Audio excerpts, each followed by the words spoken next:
चाहता हूं 2019 में जब मैं उस गांव में गया, व्हिस्लिंग विलेज में जब एडॉप्ट करने के बाद गया,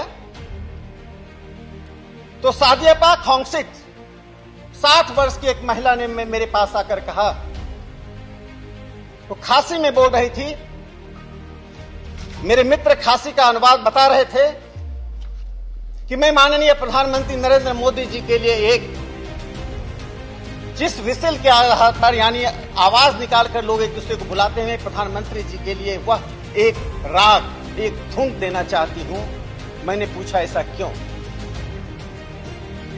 उस खोंगसित में 60 वर्षीय उस महिला ने कहा कि हमारे गांव में जो चीजें मेरे पूरे 60 साल की आयु में नहीं पहुंची थी, वो पहुंच रहा है और ये मोदी जी के कारण पहुंच रहा है। इसलिए मैं उनको इस गांव में आमंत्रित करने के लिए आवाज के आधार पर एक धुन भेज रही हूं, आप प्रधानमंत्री जी को दीजिए। 70 साल में आपने 6 एयरपोर्ट बनाए, हमने 7 साल में 9 और एयरपोर्ट बना दिया, 17 हेलीपैड्स बना दिए। जिन कारणों से चीन आंख दिखाता था, जो कारण था 1962 में पराजय का, जो हमारी सेना को पुदाद नहीं पहुंच पाता था, उस सारे इंफ्रास्ट्रक्चर को अरुणाचल से लेकर चीन की सभी सीमाओं में जो वृद्धि हुई है, जो सबसे बड़ा पुल वहां बना है, वो हमारे माननीय सदस्य को अभी दिखाई नहीं पड़ा। जो नेशनल हाईवे वहां बन रहा है, वो हमारे माननीय सदस्य को दिखाई नहीं पड़ रहा है। उनकी यात्रा खुद सुलभ हो गई है, लेकिन उस सुलभ यात्रा को भी सदन के भीतर दुर्लभ रूप में प्रस्तुत कर रहे हैं। मुझे लगता है कि ऐसा करना विपक्ष की अपनी विश्वसनीयता को कम कर रहा है। हम वोट नहीं ले रहे हैं, सिर्फ हमारे मतों में जो वृद्धि हो रही है, चाहे मेघालय हो या मणिपुर हो, हम चाहे मिजोरम में जाकर मत ले रहे हैं, हम नागालैंड में भारतीय जनता पार्टी आगे बढ़ रही है, उसके पीछे भारत के यशस्वी प्रधानमंत्री नरेंद्र मोदी जी की दृष्टि की विश्वसनीयता है।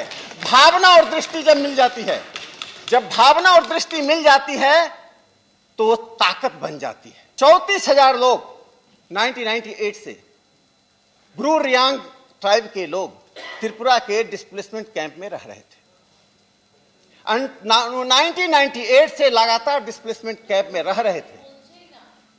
वो जो त्रिपक्षीय पैक्ट हुआ, जिसमें त्रिपुरा, मिजोरम और ब्रू रियांग ट्राइब है, 600 करोड़ रुपया देकर जो समस्या का समाधान प्रधानमंत्री नरेंद्र मोदी जी ने ढूंढा है। आप क्या कर रहे थे सत्ता में 2009 से 14 तक? ये 34,000 लोग, 34,000 लोग, ब्रू रियांग लोग, क्या वो लोग नहीं थे? क्या उनके पास मानवाधिकार नहीं था? क्या आपकी पंथ निरपेक्षता वहां तक नहीं पहुंच रही थी? क्या आपका लोकतंत्र वहां तक नहीं पहुंच रहा था? चूंकि ब्रू रियांग समझौता इसलिए महत्वपूर्ण नहीं है, ब्रू रियांग समझौता इसलिए महत्वपूर्ण नहीं है कि नॉर्थ ईस्ट की या तो आपकी जानकारी नहीं है या आपकी संवेदनशीलता नहीं है। हमारे पास जानकारी भी है, हमारे पास संवेदनशीलता भी। दूसरा, बोडो पैक्ट हुआ, 4,000 लोगों ने अपनी जानें गंवाई थी। समस्या निरंतरता के साथ चलती रही।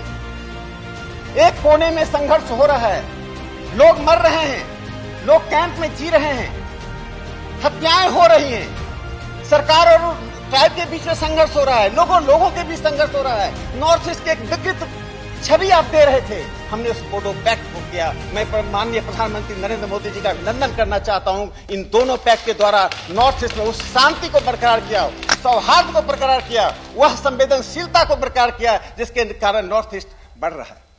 सभापति महोदय, किसी भी